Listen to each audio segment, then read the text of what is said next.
Hello friends, ये हमारा last lecture होने वाला है कंसिडरेशन वाले चैप्टर को, यानी सेकंड यूनिट को लेकर। इसमें हम बात करने वाले validity of an agreement without consideration. क्या बिना कंसिडरेशन भी कोई एग्रीमेंट वैलिड हो सकता है क्या? हमने पढ़ा था consideration means something in return, quid pro quo, बदले में कुछ। हमने ये समझा था कि consideration need not to be adequate. Consideration adequate हो, बराबर हो, जरूरी नहीं है। मैं आपको अगर अपना पूरा घर 1 रुपए में बेचना चाहूं तो भी वैलिड कॉन्ट्रैक्ट है, पर फ्री में देना चाहूं तो वैलिड नहीं है। कंसिडरेशन मस्ट बी समथिंग, कुछ होना चाहिए जिसकी कानून की नजरों में कोई वैल्यू हो। Must have some value in the eyes of law. बराबर होना जरूरी नहीं है। आप 10 लाख की गाड़ी 2 रुपए में बेचो, लॉ कहता चलेगा। हाँ, वहां पे वो डाउट हो सकता है कि फ्री कॉन्सेंट शायद नहीं था, और कोर्ट उसको एज ए एविडेंस मान सकता है अगेंस्ट फ्री कॉन्सेंट। ये हमने देखा था। देखो जनरल रूल क्या है। The general rule is that an agreement made without consideration is void. बिना कंसिडरेशन के कोई एग्रीमेंट हुआ तो वो वॉइड हो जाएगा, उसकी लीगल वैल्यू 0 होगी। In every valid contract consideration is very important. Consideration होना ही चाहिए। बिना कंसिडरेशन एक तरफा प्रॉमिस तो वैसे भी वॉइड है, लीगल वैल्यू 0, हमने पहले ही पढ़ा है। एक कॉन्ट्रैक्ट में only be enforceable when consideration is there. Consideration होगा तभी कॉन्ट्रैक्ट एनफोर्सिबल बनेगा। However, the Indian Contract Act contains certain exceptions of this rule. इस रूल के कुछ exceptions है. In the following cases, an agreement made without consideration will be valid and enforceable. हम देखते हैं भैया कौन कौन से ऐसी situations है, कौन कौन से ऐसे agreements है जो बिना consideration के भी valid माने जाएंगे। सबसे पहला point, natural love and affection. पहली बात, love होना चाहिए, natural वाला। सर नेचुरल वाला मतलब समझाता हूं मैं आपको। नेचुरल लव एंड अफेक्शन को आप समझिएगा 2 तरीके से। पहली बात तो यहां नेचुरल वर्ड का मतलब क्या है? Blood relation plus spouse. Spouse मतलब हस्बैंड वाइफ, जीवन साथी को स्पाउस बोलते हैं। तो हस्बैंड के लिए वाइफ और वाइफ के लिए हस्बैंड, स्पाउस हो गया, जीवन साथी। नेचुरल होना चाहिए, यानी ये जो लव एंड अफेक्शन वाला पॉइंट हम कह रहे हैं, बॉयफ्रेंड गर्लफ्रेंड के बीच में नहीं चलेगा, 2 दोस्तों के बीच में नहीं चलेगा, लिव इन रिलेशनशिप वालों के बीच में नहीं चलेगा, नहीं चलेगा, नहीं चलेगा, नहीं चलेगा। किस किस के बीच में चलेगा? Blood relation plus spouse. जो रिलेशन है, जो रिलेटिव है, मम्मी पापा भैया। हाँ, इसमें ब्लड रिलेशन में थोड़ा सा और एड ऑन कर दूं, भाभी को भी ब्लड रिलेशन में हम ऐसा नहीं मान रहे, पर हस्बैंड भैया की वाइफ को भी रिलेटिव माना जाएगा। यहाँ रिलेटिव की डेफिनेशन वैसे वर्टिकल एंड हॉरिजॉन्टल होती है। आपकी आने वाली पीढ़ी, आपकी पहले वाली पीढ़ी, आपका ब्रदर, उनकी वाइफ, आपकी सिस्टर, उनका हस्बैंड, ये सब आपके रिलेटिव्स हैं। भतीजा आपका रिलेटिव नहीं है, भांजा भांजी आपके रिलेटिव्स नहीं है। ये लीगल भाषा में बात कर रहा हूँ, लॉ ऐसे मानता है कि ये आपके रिलेटिव्स है, ठीक है।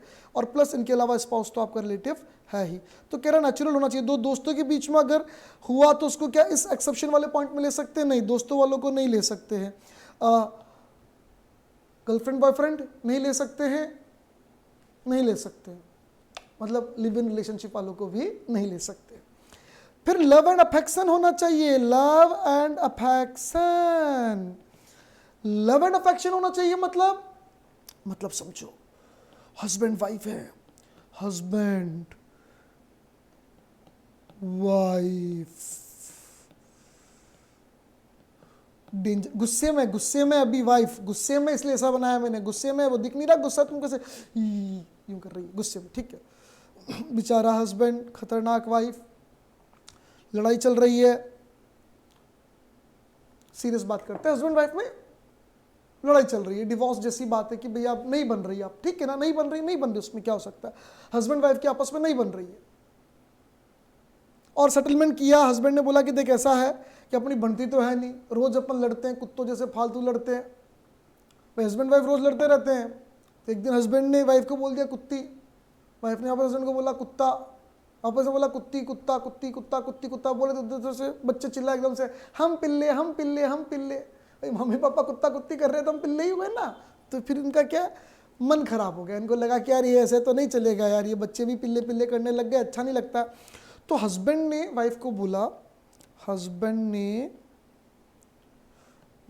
बोला, I will pay you ₹20,000 per month, अलग घर रहो, अलग रहो, रहने का खाने पीने का मैं पैसा दे रहा हूं आपको ₹20,000 पर मंथ, आप अलग। डिवोर्स नहीं हो रहा है, क्लियर करना, डिवोर्स नहीं हो रहा है। डिवोर्स होगा तो फिर कॉन्ट्रैक्ट एक्ट की धज्जियां उड़ जाएगी, क्योंकि डिवोर्स के लिए अलग प्रोविजंस हैं लॉ में, वहां कॉन्ट्रैक्ट एक्ट नहीं लगेगा, वहां अलग प्रोविजन है लॉ में, वो लॉ वाले प्रोविजन लगेंगे।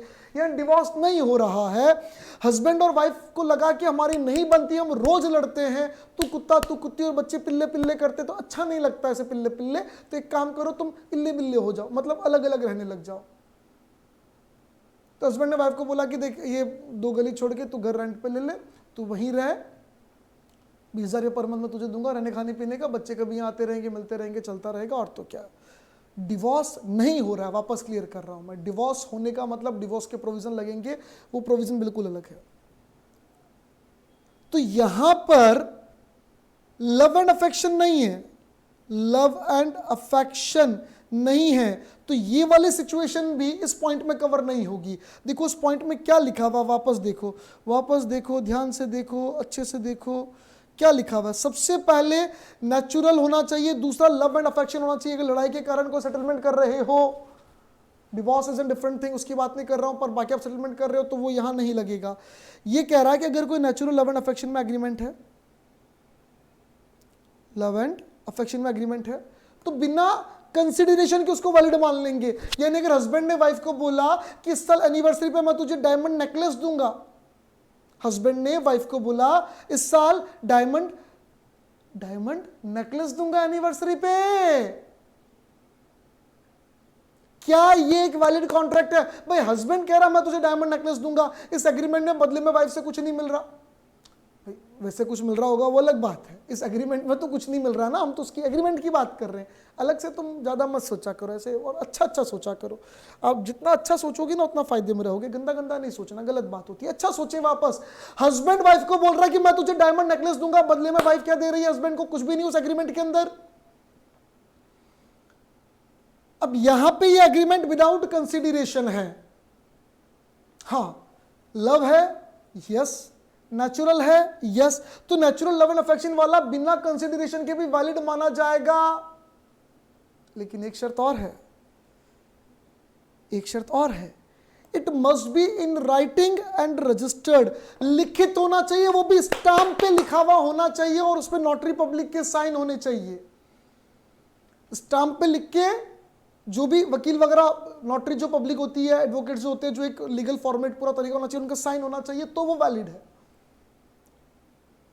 यानी अब समझना, अगर एक फादर अपना मकान अपने बेटे के नाम पर करते हैं, गिफ्ट डीड बनाते हैं, लिखित में बनाते हैं कि भैया मैं अपनी सारी घर की प्रॉपर्टी जो चीज़ें हैं ये मैं अपने बेटे के नाम करता हूँ, साइन कर दिए, एक गिफ्ट डीड बनाया, स्टाम्प पेपर पे रजिस्टर्ड बनाया, then it is valid contract. बदले में बेटा पापा को क्या दे रहा है? कुछ नहीं दे रहा है।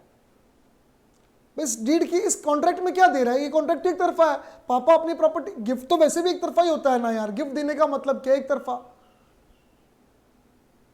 गिफ्ट का मतलब एक तरफा होता है।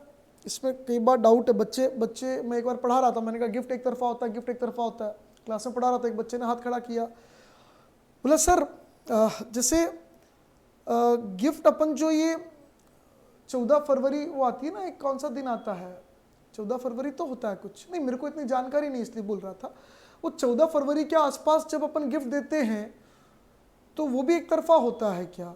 क्योंकि उसके बदले में तो कई बार कुछ मिल भी जाता है, तो मतलब गर्लफ्रेंड को अगर गिफ्ट देते हैं तो कई बार कुछ मिल भी जाता है, तो सर वो भी एक तरफा माना जाएगा क्या?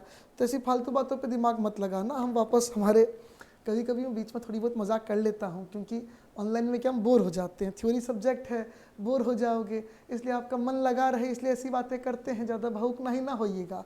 अब ध्यान से वापस समझो, गिफ्ट एक तरफा होता है। बेसिकली हम लीगली बात करें तो फादर बेटे के नाम पर प्रॉपर्टी कर रहा है, एक तरफा है, वैलिड एग्रीमेंट है, यस वैलिड एग्रीमेंट है। यानी घर अगर बेटे को मिल गया उसके बाद पापा वापस मांग सकते हैं? नहीं। लेकिन रिटन एंड रजिस्टर्ड होना चाहिए, रिटन एंड रजिस्टर्ड होना चाहिए। इवन अगर मैं अपनी वाइफ को प्रॉमिस करता हूं कि इस साल एनिवर्सरी पे डायमंड नेकलेस लाके दूंगा, क्या ये वैलिड है? अगर बोला है तो वैलिड नहीं, क्लियर करना। लव एंड अफेक्शन में अगर ओरल एग्रीमेंट को वैलिड मानते तो आधे से ज्यादा हस्बैंड बेचारे जेल में होते। लव एंड अफेक्शन में ओरल को वैलिड मानते तो आधे से ज्यादा हस्बैंड बेचारे जेल में होते। सारी वाइफों ने केस ठोक दिए होते कि इन्होंने डायमंड नेकलेस का वादा किया था, इन्होंने रिंग का वादा किया, इन्होंने इसका वादा किया, उसका वादा किया और पूरा नहीं कर रहे हैं। और हस्बैंड का काम नहीं किया, वादा कर लो फिर पूरा मत करो। मतलब एक बार तो मनाने के लिए कुछ ना कुछ प्रॉमिस करना पड़ता है, बात का फिर दूसरी कोई गोली देंगे और क्या, चलाएंगे, संभालेंगे, यही सिचुएशन चलता है। तो लॉ ने क्या बोला, अगर मैंने रिटन एंड रजिस्टर्ड प्रॉमिस किया, रिटन एंड रजिस्टर्ड प्रॉमिस किया, वाइफ लॉ पढ़ी हुई थी, होशियार थी, इंटेलिजेंट थी, उसको पता था। तो मैंने जैसे ही बोला कि साल एनिवर्सरी पे मैं तुझे डायमंड नेकलेस दूंगा, स्टाम्प पेपर निकाला 500 का, बोले लिखो। मैंने कहा ये क्या? बोले लिखो। मैंने लिखा, हाथ तो हाथ नोटरी पब्लिक के पास लेके गई, बोले साइन कराओ, स्टाम्प लगाया, रजिस्टर्ड किया, बोले खत्म। अब अगर मैं एनिवर्सरी पे उसको डायमंड नेकलेस नहीं देता हूं तो she can file a suit against me, it is a valid contract. Now it is a valid contract. तो नाउ इस पूरे प्रोविजन का मतलब हमको समझ में आना चाहिए कि अगर एक रिटन और रजिस्टर्ड एग्रीमेंट है जो कि नेचुरल लव एंड अफेक्शन पर बेस्ड है, लव एंड अफेक्शन पर बेस्ड है, क्लियर करना, लड़ाई झगड़ा नहीं, लव एंड अफेक्शन, तो कॉन्ट्रैक्ट वैलिड होगा विदाउट कंसिडरेशन। ये लिखा हुआ है यहां पे।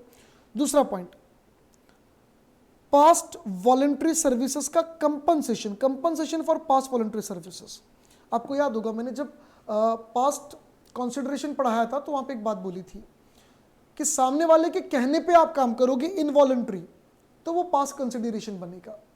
भाई उसने मुझे कहा कि आप पढ़ा दो, आप ये काम कर दो, उसके बाद हमने सेटलमेंट किया बैठकर, तो पास्ट कंसिडरेशन है, दैट वाज इनवॉलंटरी सर्विस। हम यहां बात कर रहे हैं वॉलंटरी सर्विस का। एक व्यक्ति डूब रहा था और मैंने देखा, मैंने कहा डूब रहा, भागा भागा गया, बचाया, इट वॉज वॉलंटरी सर्विस। ये क्या था? वॉलंटरी सर्विस था। मैंने अपनी इच्छा से किया, उसके कहने पे नहीं किया, अपनी इच्छा से किया।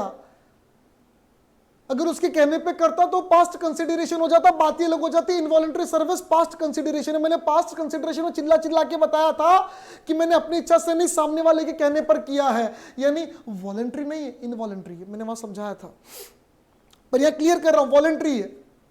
किसी का पर्स गुम गया, गिर गया, मुझे एकदम से दिखा, मैंने देखा एड्रेस दिख गया, उसमें लाइसेंस था, एड्रेस दिखा, मैंने कहा ये तो इन भाई साहब का है। उन भाई साहब के घर पे गया, मैंने कहा भाई साहब आपका पर्स गुम गया, बोले हाँ, उनको पर्स दे के आया। ये वॉलंटरी सर्विस। किसी को डूबते हुए बचाया, वॉलंटरी सर्विस। किसी का छोटा बच्चा गुम गया, मैंने देखा, मुझे कहीं दिखा बच्चा, मैंने कहा पापा मम्मी कहाँ रहते हैं, उससे पूछा, थोड़ा थोड़ा उसने कुछ बताया, बता के जैसे जैसे घर पे उनके घर पे पहुंचा, घर पे पहुंच के मैंने कहा भैया आपका बेटा वहाँ गुम गया था, ये लो पकड़ो रखो। इट वॉज वॉलंटरी सर्विस, अपनी इच्छा से, पैसों के लालच में नहीं, अपनी इच्छा से मदद करने के लिए। अगर कोई व्यक्ति वॉलंटरी सर्विस देता है, जैसे मैंने किसी को पर्स ढूंढ के दिया, कोई डूब रहा था उसको बचाया, हालांकि मेरे को खुद को तैरना नहीं आता, लेकिन हाँ ठीक है, किसी को डूबते हुए बचाया, किसी को पर्स गुम गया तो उसको ले जाके दिया, और उसने मुझे कंपनसेट करने का प्रॉमिस किया। लेकिन उसको मेरा एक काम बहुत अच्छा लगा। जैसे मैंने पर्स दिया, उसने कहा अरे यार भाई साहब क्या बात है, आज के ज़माने में आपने पर्स ला के दिया, पर्स में 10,000 रुपये थे, कौन ला के देता है यार भाई साहब, बहुत बढ़िया आदमी हो, आपने बहुत अच्छा काम किया, सर मैं आपको 2,000 रुपये पे करूँगा, आई विल पे यू 2,000, आपने काम बहुत अच्छा किया। या किसी को डूबते हुए बचाया, जैसे ही बचाया उसने कहा कि अरे यार आपने बहुत अच्छा काम किया यार, मेरे को बचा लिया भाई साहब, बहुत बहुत धन्यवाद, आप भगवान हो मेरे लिए, मैं आपको 50,000 रुपये दूंगा, आपने मुझे डूबते हुए बचाया। लॉ कहता है कि जो 50,000 उसने प्रॉमिस किया है, वो पर्स वाले ने 2,000 प्रॉमिस कर दिए, हैव टू पे। अगर वो पे नहीं करेंगे तो आप कोर्ट में केस कर सकते हो। अब आप समझो, आपने किसी को डूबते हुए बचाया, उसने क्या बोला, वो आपको क्या देगा, 50,000, बदले में आप क्या दे रहे हो, कुछ भी नहीं, पहले दिया नहीं। कंसिडरेशन कब होता, जब at the desire of promiser होता, उसकी डिजायर पे होता, उसकी डिजायर पे नहीं था, मेरा तो वॉलंटरी था, तो पास्ट कंसिडरेशन नहीं है। He promised me to pay 50,000. What I am giving in return? Nothing. Past, present, future कोई consideration नहीं है। पास्ट कंसिडरेशन कब होता, जब उसके कहने पर मैं काम करता, at the desire of promiser होता तो कंसिडरेशन था। At the desire of promiser है ही नहीं, तो मेरी स्वेच्छा से, मेरी अपनी इच्छा से, वॉलंटरी है, इट इज नॉट कंसिडरेशन, ये कंसिडरेशन नहीं है। लेकिन अगर उसने प्रॉमिस किया 50,000 देने का, नाउ ही हैव टू पे, otherwise I can file a suit against him. तो लॉ क्या बोलता है कि अगर कोई व्यक्ति अपनी स्व इच्छा से कोई सर्विस देता है, कोई अच्छा काम किसी के लिए कर देता है और सामने वाले को, सर्विस रिसीवर को अच्छा लगता है और वो कंपनसेट करने के लिए प्रॉमिस करता है कि आपने ये अच्छा किया, मैं आपको कंपनसेट करूंगा, मैं आपको ये बेनिफिट दूंगा, ये पैसे दूंगा, ये दूंगा, कुछ भी, उसकी इच्छा क्या, कंपनसेट करने की, भाई ये बंदा मेरे लिए इतना अच्छा काम किया, इसने अपनी इच्छा से किया, स्व इच्छा से किया, but he did something good to me, और उसने फिर प्रॉमिस किया कुछ कंपनसेट करने का, तो लॉ कहता है it is valid agreement, you have to compensate, otherwise आपके खिलाफ सूट फाइल हो सकता है। बात क्लियर करना, जिसको सर्विस मिली है वो कंपनसेट करेगा। एक बच्चा डूब रहा था, एक व्यक्ति पानी में डूब रहा था, कोई व्यक्ति डूब रहा था, बच्चा, ठीक है, व्यक्ति डूब रहा था, एक एडल्ट डूब रहा था, मान लो कोई व्यक्ति डूब रहा था, और डूबते हुए देखा, मैं भगा भगा के बचा के बाहर लेके आया, उसकी वाइफ बाहर ही खड़ी थी, जैसे ही मैं बचा के बाहर लेके आया, अरे बोले भगवान, आप तो मेरे लिए भगवान, मेरे हस्बैंड को बचाया आपने, बहुत बहुत धन्यवाद, आपने बहुत अच्छा काम किया, आई विल पे यू 50,000। या वहां कोई तीसरा व्यक्ति खड़ा था जिसका कोई लेना देना ही नहीं है, उसने कहा अरे यार भाई साहब आप तो बहुत बढ़िया आदमी, आपको मैं 10,000 रुपये इनाम दूंगा, आपने बहुत शानदार काम किया। लॉ कहता है कि वो वाइफ या वो कोई थर्ड पर्सन, कोई दूसरा व्यक्ति अगर करता तो नहीं चलेगा, जिसको सर्विस मिली है वो अगर प्रॉमिस करेगा ना तो ही लीगल कॉन्ट्रैक्ट है। यहां रिटर्न रजिस्टर्ड की जरूरत नहीं है, ऑरल भी चलेगा। यहां क्या क्या शर्तें हैं? सबसे पहली बात, सर्विस जो है वो वॉलंटरी होनी चाहिए, अपनी इच्छा से दी होनी चाहिए। सर्विस किसको दी हम लोगों ने? Must be rendered to the promisor, यानी जिस व्यक्ति को आपने सर्विस दी है वही प्रॉमिस कर रहा है। आप सर्विस किसी और को दे रहे हो, प्रॉमिस कोई और कर रहा है, आपने प्रॉमिसर को सर्विस नहीं दी, सर्विस किसी और को दी थी, प्रॉमिस कोई और कर रहा है, तो नहीं चलेगा साहब, नहीं चलेगा। आपने जिसको सर्विस दी वही प्रॉमिस करे, यानी प्रॉमिसर वही होना चाहिए जिसको सर्विस रिसीव हुई थी। And promisor must be in existence at the time when the service was rendered. इस थर्ड पॉइंट का मतलब भी बताता हूँ। And the promisor must have intent to compensate the promise, यानी प्रॉमिस ने जो काम किया उसको कंपनसेट करने की उसकी मंशा थी कि भाई आपने अच्छा किया, डूबते हुए बचाया, पर्स ला के दिया, जो भी किया अच्छा किया तो हम आपको बदले में ये देंगे। ये पर्स वाला एग्जाम्पल नीचे दे रखा है, ठीक है। थर्ड पॉइंट समझिए, थर्ड पॉइंट में क्या लिखा हुआ है? जब प्रॉमिसर ने सर्विस दी थी, प्रॉमिसी ने सर्विस दी थी, प्रॉमिसर को तो सर्विस दी गई, देने वाला तो प्रॉमिसी है। जब सर्विस दी गई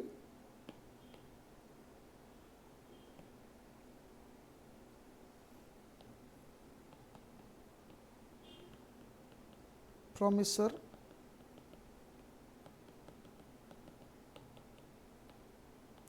प्रॉमिसी, टेक्निकली ये सर्विस रिसीवर है, ये सर्विस प्रोवाइडर है। सर्विस देने वाला है, प्रॉमिसर को मिली तभी तो उसने प्रॉमिस किया। लॉ कहता है जिस समय इसने सर्विस प्रोवाइड की उस समय इसका एग्जिस्टेंस में होना जरूरी है, यानी दुनिया में होना जरूरी है। ये प्रोविजन इसलिए है कि जैसे कोई कंपनी का फॉर्मेशन हो रहा है, आपने अकाउंट्स में पढ़ा होगा, कंपनी, किसी कंपनी का फॉर्मेशन हो रहा है, फॉर्मेशन होते समय कई लोग फॉर्मेशन के लिए फॉर्मेलिटीज़, आरओसी वगैरह को, रजिस्ट्रार ऑफ कंपनीज होता है हर स्टेट में अपना अपना, रजिस्ट्रार ऑफ कंपनीज को आपने एप्लीकेशन भेजी होगी, उसको फीस दी होगी, article of association, memorandum of association बनाया होगा, आपने सारी लीगल फॉर्मेलिटीज़ पूरी की होगी, कुछ लोगों ने मिलकर की होगी। तो सर्विस कौन दे रहा है? कई सारे लोग जो कंपनी बना रहे हैं। किसको दे रहे हैं सर्विस? कंपनी को। पर कंपनी का एग्जिस्टेंस कब होगा? जब कंपनी एक्चुअली रजिस्टर्ड हो जाएगी उसके बाद। यानी आप सर्विस कब दे रहे हो? Before the formation. आप तो फॉर्मेशन करने के लिए सर्विस दे रहे हो ना, फॉर्मेशन हुआ थोड़ी है, आप फॉर्मेशन करने के लिए दे रहे हो। फॉर्मेशन होने के बाद जैसे कंपनी का फॉर्म हो जाए, ये इंसान नहीं ये कंपनी है मान लो, जैसे ही कंपनी का फॉर्मेशन हो जाए और कंपनी बोले कि यार आप लोगों ने, आप सब ने इस कंपनी के फॉर्मेशन के लिए काम किया, आर्टिफिशियल पर्सन है जो भी उसका प्रोसेस है, और वो कंपनी प्रॉमिस करे जो जो लोगों ने उसको सपोर्ट किया, उसको बनाने में हेल्प की, उन सबको कंपनसेट करने के, तो लॉ बोलता है नहीं चलेगा, क्योंकि जब कंपनी को सर्विस दी गई थी तो कंपनी एग्जिस्टेंस में नहीं थी, इसलिए कंपनी कोई प्रॉमिस नहीं कर सकती है। यानी जिसको सर्विस दी गई है he must be in existence, he must be in existence, उसका एग्जिस्टेंस में होना ज़रूरी है। Promise to pay time barred debt, promise to pay time barred debt. पहली बात तो टाइम बार्ड क्या होता है? देखो, कोई भी चीज़ एक समय के बाद ख़त्म हो जाती है। हमारा लॉ ऑफ लिमिटेशन जो है, लॉ ऑफ लिमिटेशन हमारे देश में एक लगता है, बार्ड बाय लिमिटेशन, या एक वर्ड यूज़ किया, बार्ड बाय लिमिटेशन, यानी एक लॉ ऑफ लिमिटेशन है जो हर चीज़ के लिए टाइम बताता है कि इसके बाद, जैसे मान लो आपने मुझे थप्पड़ मारी और मैं 50 साल बाद केस करूं, तो लॉ कहता है कि जब थप्पड़ मारी तब कहाँ थे, 2 साल 5 साल में कर लेते, मतलब एक लिमिटेशन दे रखा है। ज़मीन के ऊपर कोई पंगा चल रहा है और आप 20 साल बाद आओ कि नहीं मैं भी शायद इसमें ज़मीन में मेरा भी हिस्सा, तो लॉ कहता नहीं आप 20 साल कहाँ थे, आपको पहले आना चाहिए था।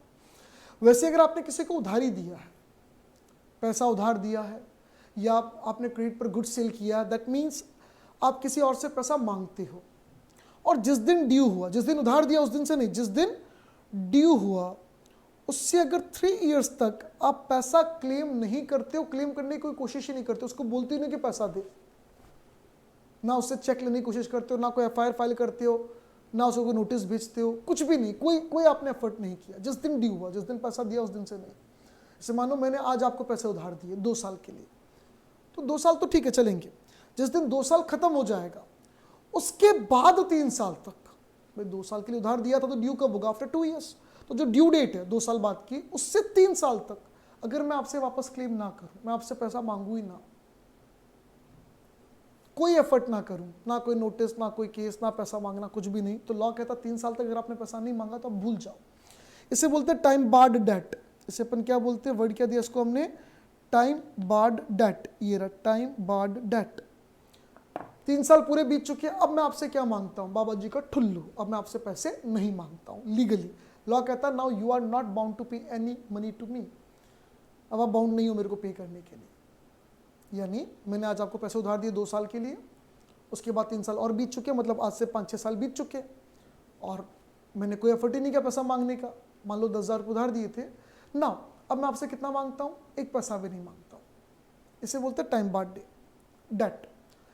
लॉ कहता है कि अगर कोई व्यक्ति की जमीर जाग जाए, किसी की आत्मा के अंदर से पुकार आए कि यार, जैसे मान लो आपका जमीर जाग जाए, आपकी आत्मा के अंदर से पुकार आए कि यार वो भाईती सर के 10,000 रुपये हमने 6 साल पहले लिए थे, यार बहुत गिल्टी फील हो रहा है यार, भाईती सर को हम वापस दे दें, तो you make a promise to pay. आप प्रॉमिस करते हो, 6 साल बाद आते हो और प्रॉमिस करते हो कि सर वो 6 साल पहले आपसे मैंने 10,000 रुपये लिए थे ना, मैं प्रॉमिस करता हूँ मैं आपको वापस दूंगा सर, ये 2 दिन बाद दूंगा, 5 दिन बाद दूंगा, 10 दिन बाद दूंगा, आई प्रॉमिस टू पे। अब आप समझो 6 साल बाद की situation, you are making a promise कि आप मुझे 10,000 रुपये पे करोगे, what the hell I am giving you, I am giving you nothing, मैं आपको कुछ नहीं दे रहा हूं। सर 10,000 आपने दिए थे, वो 6 साल पहले दिए थे, टाइम बार्ड हो चुकी है, लॉ की नजर में अब उसकी वैल्यू 0 हो चुकी है, यानी legally I am giving you nothing, law की नजर में उसकी वैल्यू 0 हो चुकी है, टाइम बार्ड हो चुका है वो। तो what you are giving to me, आप मुझे क्या दे रहे हो, आप मुझे दे रहे हो 10,000 रुपए देने का promise, I am giving you nothing. तो ये कॉन्ट्रैक्ट विदाउट कंसिडरेशन है, कॉन्ट्रैक्ट विदाउट कंसिडरेशन है। लॉ कहता है अगर ये रिटर्न ऑन साइंड है, रिटर्न एंड साइंड, तो ये एक वैलिड कॉन्ट्रैक्ट होगा बिना कंसिडरेशन के भी। आप मुझे लिख के साइन करके दे दो कि सर मैं आपको 10,000 रुपये देने का प्रॉमिस करता हूँ, टाइम बार्ड डेट जो है पुराना वाला टाइम बार्ड हो गया, 10,000 देने का प्रॉमिस करता हूँ, इस डेट को दे दूंगा। आप जैसे मुझे कागज़ दे दो, now I can file A suit against you, अगर आप मुझे उस डेट पर वो 10,000 रुपये ना दो तो, क्योंकि हमारे बीच में जो कॉन्ट्रैक्ट है वो वैलिड है, मैं आपके खिलाफ केस फाइल करके अब वो 10,000 रुपये लेने का अधिकार रखता हूँ। एजेंसी, लॉ कहता है एजेंसी के लिए कोई कंसिडरेशन जरूरी नहीं है। मैंने कोई एजेंट, अभी हमने देखा ना प्रिंसिपल एजेंट, जब आप किसी को अपना रिप्रेजेंटेटिव बनाते हो कि भाई मेरे बिहाफ पे ये करेगा और जो करेगा उसके लिए मैं बाउंड, तो लॉ कहता है कि प्रिंसिपल एजेंट के बीच जो एग्रीमेंट है वो ये है कि agent will act on behalf of principal, agent जो है वो प्रिंसिपल के लिए काम करेगा, बदले में प्रिंसिपल कोई कंसिडरेशन दे जरूरी नहीं, बिना कंसिडरेशन के भी कॉन्ट्रैक्ट वैलिड है।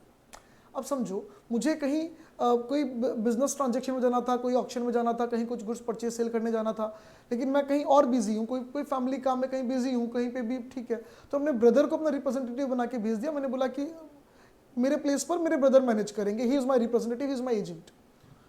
तो अब देखो मेरे और मेरे ब्रदर के बीच का रिलेशन आप समझो कि वो मेरे एजेंट है, वो मेरे बिहाफ पर काम करेंगे, what I am giving in return, मैं आप इनको बदले में क्या दे रहा हूँ, कुछ भी नहीं, फिर भी एजेंसी कॉन्ट्रैक्ट वैलिड माना जाएगा, और मेरे ब्रदर द्वारा कोई भी काम किया जाता है उन सब के लिए मैं रिस्पॉन्सिबल माना जाऊंगा, मेरे ब्रदर द्वारा कोई भी, मेरे भाई द्वारा कोई भी काम किया जाता है, मैं रिस्पॉन्सिबल माना जाऊंगा। मैं ये नहीं कह सकता कि देखो मैंने अपने भाई को कोई कंसिडरेशन तो दिया ही नहीं था, मतलब मेरा और मेरे भाई का कॉन्ट्रैक्ट ही वॉइड है। जब कॉन्ट्रैक्ट ही वॉइड है तो भाई ने जो किया उसके लिए मैं रिस्पॉन्सिबल कैसे हुआ? No, I can't say this thing. तो लॉ कहता है कि प्रिंसिपल ये नहीं बोल सकता कि एजेंट को कंसिडरेशन तो नहीं मिला, तो प्रिंसिपल एजेंट का कॉन्ट्रैक्ट ही वैलिड नहीं है। जब कॉन्ट्रैक्ट ही वैलिड नहीं तो एजेंट के द्वारा किए गए कामों के लिए प्रिंसिपल रिस्पॉन्सिबल कैसे हुआ?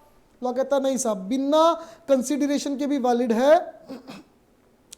58 सेक्शन 185 में लिखा हुआ है कॉन्ट्रैक्ट एक्ट में कि बिना कंसिडरेशन के भी एजेंसी का क्रिएशन वैलिड है, और एजेंट प्रिंसिपल का रिलेशन बिल्कुल मजबूत रहेगा। एजेंट के द्वारा किए कामों के लिए बेनिफिट्स भी प्रिंसिपल को मिलेंगे, नुकसान भी प्रिंसिपल को होगा, भले ही उनके बीच में कोई कंसिडरेशन हो या ना हो। कंप्लीटेड गिफ्ट और प्रॉमिस गिफ्ट में अंतर होता है। मैं आपको प्रॉमिस करूं मैं आपको गिफ्ट दूंगा, वॉइड एग्रीमेंट। लेकिन मैंने आपको मान लो ये पेंसिल गिफ्ट कर दी, ये पेंसिल मैंने आपको गिफ्ट कर दी,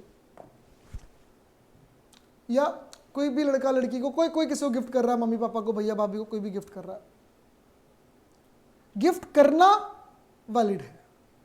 मतलब मैंने आपको ये पेंसिल गिफ्ट कर दी, कंप्लीटेड गिफ्ट हो गया, now it is a valid contract. मैं थोड़े दिन बाद हमारी लड़ाई हो जाए, बचपन में होती थी ना, कुछ दे दिया, 10 दिन बाद लड़ाई होती, कट्टी कट्टी, मैंने तेरे को ये दिया था ना, तू वापस दे।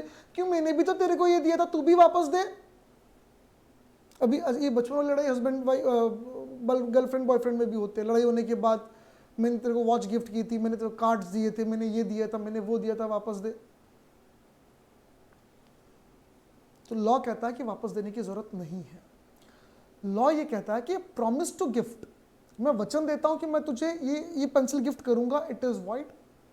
मैंने प्रॉमिस दिया आपको, और अगर मैं आपको पेंसिल नहीं देता हूं तो you can't file a suit against me, क्योंकि ये एक तरफा था, वॉइड होगा। लेकिन लॉ कहता है अगर आप पेंसिल दे चुके हो और फिर आपकी लड़ाई हो जाए और आप कोर्ट में केस करो कि सर ये पेंसिल मुझे वापस दिलाओ, मैंने इसको पेंसिल दी थी, बदले में इसने तो मुझे कुछ दिया ही नहीं था, तो ये तो कॉन्ट्रैक्ट विदाउट कंसिडरेशन था, तो ये तो वॉइड था। तो वॉइड में तो सर वो रिस्टोरेशन ऑफ बेनिफिट होता है ना, रेस्टिट्यूशन, आप रिस्टोरेशन ऑफ बेनिफिट करो, रेस्टिट्यूशन करो, मेरा पेंसिल मुझे वापस दिलाओ। लॉ कहता है नहीं, इट इज वैलिड कॉन्ट्रैक्ट। अगर कंप्लीटेड गिफ्ट है तो नो कंसिडरेशन नो कॉन्ट्रैक्ट वाला रूल अप्लाई नहीं होगा, वैलिड कॉन्ट्रैक्ट है, आप वापस गिफ्ट मांग नहीं सकते हो।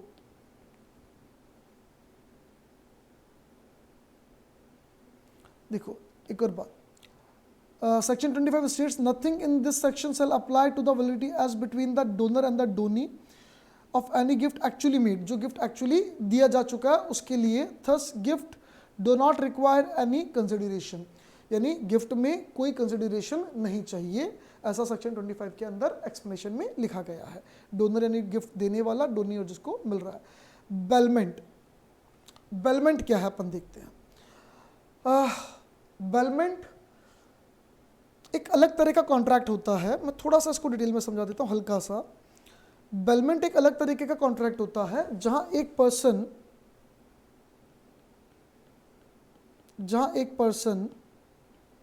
दूसरे पर्सन को कुछ गुड्स डिलीवर करता है फॉर सम स्पेसिफिक पर्पस, किसी पर्पस के लिए, और जैसे ही पर्पस पूरा होगा गुड्स वापस रिटर्न मिल जाएंगे। जैसे आप टेलर को कपड़ा देते हो स्टिचिंग के लिए, ये बेलमेंट है। Delivery of goods for some specific purpose, return back हो जाएगा। आपका पता नहीं, पर बचपन में मैंने ऐसा देखा है कि साइकिल किराए पर मिलती थी, तो कोई शॉप वाला साइकिल लेके बैठा रहता था, एक दिन का 2 रुपया 4 रुपया 5 रुपया साइकिल किराए पर मिलती थी। आजकल बाइक्स वगैरह कार्स वगैरह किराए पर मिलती है कि आप पैसा जमा कराओ, आपको बाइक किराए पे मिल गई, चला लो, वापस छोड़ देना, और जो भी किलोमीटर चला उसके हिसाब से जो पेट्रोल का चार्ज है वो चार्ज हो जाता है, जो भी ठीक उनका जो सिस्टम हो। तो ये भी बेलमेंट है। डिलीवरी ऑफ गुड्स, आप बाइक दे रहे हो या साइकिल दे रहे हो फॉर सम स्पेसिफिक पर्पस, जो रिटर्न बैक की जाएगी on the completion of purpose. आप अगर कहीं पे कोई सामान गिरवी रख रहे हो, एक बार मतलब आप सेफ्टी के लिए रख रहे हो, कि जैसे क्लॉक रूम वगैरह में हम रखते हैं, भाई गुड्स रख दिया, तो delivery of goods for some specific purpose, that is safety security. और जिस समय हमको वापस जाना होगा, भैया हो गया हमको सेफ्टी सिक्योरिटी, अब नहीं हम संभाल लेंगे खुद ही, तो वापस रिटर्न ले लेंगे। इसे हम बोलते हैं बेलमेंट। बेलमेंट का मतलब होता है delivery of goods for some specific purpose which shall be return back on the completion of purpose. ये बेलमेंट 2 तरीके का होता है, एक तो होता है ग्रेचुटियस, एक होता है नॉन ग्रेचुटियस। ग्रेचुटियस मतलब फ्री, नॉन ग्रेचुटियस मतलब विथ कंसिडरेशन। लॉ कहता है दोनों ही वैलिड है। यानी मान लो मेरे पास कोई स्टूडेंट आया, बोले सर आपके पास ये बुक होगी? मैंने कहा हाँ। बोले सर 7 दिन के लिए मेरे को पढ़ने के लिए चाहिए, प्लीज़ दे दो ना। मैंने उसको बुक दे दी 7 दिन के पढ़ने के लिए, बदले में क्या मिला मुझे? कुछ भी नहीं।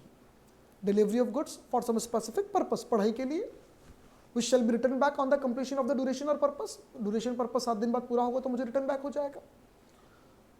अब यहाँ पे विदाउट कंसिडरेशन है, बेलमेंट ग्रेचुइटियस है, विदाउट कंसिडरेशन में तो उसको ऐसे आभार में दे रहा हूँ, मतलब व्यवहार में दे रहा हूँ, पैसा नहीं लिया जा रहा है, कोई कंसिडरेशन नहीं। लॉ कहता है वैलिड कॉन्ट्रैक्ट है। यानी लॉ क्या कहता समझना, लॉ कहता अगर आपने उस बच्चे को 7 दिन के लिए बुक पढ़ने के लिए दी, आप 3 दिन बाद उसको फोन करो कि अरे बेटा अर्जेंट है बुक वापस दे, तो वो लीगली, व्यवहार में नहीं, legally that student can deny, वो मना कर सकता, सर देखो 7 दिन के लिए थी, 7 दिन से पहले मैं नहीं दूंगा, मेरे 7 दिन चाहिए बुक पूरी, I will not return you before 7 days तक। मैं कोर्ट में केस करूं कि सर ये बुक, तो लॉ कहेगा वैलिड कॉन्ट्रैक्ट था, आपने 7 दिन के लिए बुक दी है, it is a valid contract, you can't claim it back before 7 days। Clear है? तो ग्रेचुइटियस बेलमेंट भी वैलिड है। तो लॉ क्या बोलता है? बेलमेंट मतलब delivery of goods for some specific purpose which shall be return back on the completion of purpose. Law कहता है ग्रेचुइटियस और नॉन ग्रेचुइटियस दोनों वैलिड। इसके पीछे कारण है, आपने अगर 7 दिन की चीज दी है तो सामने वाला आपके उस विश्वास पर है कि यार 7 दिन तक तो बुक है, मेरा सारा काम हो जाएगा। अब 3 दिन बाद वो सामान मांग लो और फिर उसको मार्केट में बुक अरेंज हो ना हो, वो उसका विश्वास टूट जाएगा ना। और कॉन्ट्रैक्ट एक्ट का बेसिक पर्पस ही क्या था? विश्वास बनाए रखना। इसलिए लॉ ने ग्रेचुइटियस बेलमेंट को भी वैलिड माना, क्योंकि ग्रेचुइटियस बेलमेंट में भी विश्वास तो क्रिएट हो रहा है। आप अगर 7 दिन के लिए भले फ्री में दे रहे हो, अगर बुक दे रहे हो पढ़ने के लिए, तो सामने वाला अपने माइंड में ये ट्रस्ट तो क्रिएट कर रहा है, विश्वास तो क्रिएट कर रहा है कि चलो 7 दिन के लिए बुक तो अरेंज हो गई, अब अपना काम हो जाएगा। और 3 दिन बाद बुक मांगो तो ट्रस्ट टूट रहा है। इसलिए लॉ ने ग्रेचुइटियस बेलमेंट को भी वैलिड माना, ग्रेचुइटियस बेलमेंट को भी वैलिड माना। Bailment, no consideration is required to effect the contract of bailment. Contract of bailment को देने के लिए ये कॉन्ट्रैक्ट ऑफ बेलमेंट एजेंसी, ये सब बाद के हैं। बाद के मतलब आपके सिलेबस में तो 75 तक बेसिक ही आएंगे, उसके बाद हमने कहा सेल्स वाले हमारे सिलेबस में है नहीं, 123 तक, 124 के बाद वापस स्पेशल कॉन्ट्रैक्ट्स आ जाते हैं। लास्ट में पार्टनरशिप है, वो भी सिलेबस में नहीं है। स्पेशल कॉन्ट्रैक्ट्स के अंदर गारंटी है, इंडैमनिटी है, एजेंसी है, बेलमेंट है, प्लेज है, हमारे सिलेबस में एज सच नहीं है, पर ठीक है लिखा हुआ कि बिना कंसिडरेशन के भी वैलिड होता है, कंसिडरेशन के साथ भी हो सकता है और बिना कंसिडरेशन के साथ भी हो सकता है बेलमेंट। चैरिटी, लॉ कहता है अगर आप कोई प्रॉमिस टू चैरिटी करते हो तो जो लायबिलिटी है दैट यू हैव टू पे। केस सिंपल, एक एग्जांपल समझ में आ जाएगा। मैं एक मंदिर में गया, मैंने मंदिर में कहा यार आपका जो फर्श अच्छा नहीं यार, यहाँ पे आप मार्बल का बढ़िया फर्श लगाए ना पूरे हॉल में। पंडित जी को और ट्रस्टीज को बुलाया मैंने, जो उस मंदिर को संभालते थे, जो मैनेजिंग कमेटी थी उनको बुलाया, पंडित जी को बुलाया। मैंने कहा ये पूरा अगर आप मार्बल लगाओ तो क्या खर्चा? तो उन्होंने कहा साहब 5 लाख रुपए लग जाएंगे मार्बल के। मैंने कहा 5 लाख रुपए तो कोई बात नहीं, मैं दूंगा आपको 5 lakh, I promise to charity. Charity gift नहीं है, चैरिटी है, डिफरेंस है, ध्यान रखना। गिफ्ट और चैरिटी में डिफरेंस है, गिफ्ट अलग चीज हो गई, यहाँ चैरिटी दिया जा रहा है। मैंने कहा 5 लाख रुपए मैं दूंगा। क्या मैं इस 5 लाख दूंगा वाली बात से लीगली बाउंड होता हूं? लॉ कहता है नहीं, क्योंकि कंसिडरेशन नहीं है। लेकिन लॉ उसके आगे एक बात और बोलता है, समझना क्या। मैंने कहा मैं दूंगा, आप तो नया मार्बल खरीदो, लगाने की तैयारी करो। उन्होंने नया मार्बल खरीद दिया 2 लाख रुपए का, खरीद लिया, आ गया 2 लाख का मंदिर ट्रस्ट ने पेमेंट कर दिया। फिर मंदिर ने मुझे कहा कि भैया 2 लाख रुपए तो दे दो और बाकी के 3 लाख और देने आपको, मार्बल चेंज होगा, 5 लाख रुपए लगने वाले हैं। मैंने मना कर दिया कि आई विल नॉट पे। भाई मैंने आपको चैरिटी का प्रॉमिस किया ना, इट वाज विदाउट कंसिडरेशन। जब विदाउट कंसिडरेशन तो वैलिड कॉन्ट्रैक्ट बनता नहीं है। जब वैलिड कॉन्ट्रैक्ट बनता ही नहीं तो मैं क्यों पे करूंगा? मैं नहीं कर रहा पे, जाओ, मैं नहीं दे रहा, कट्टी नहीं दे रहा।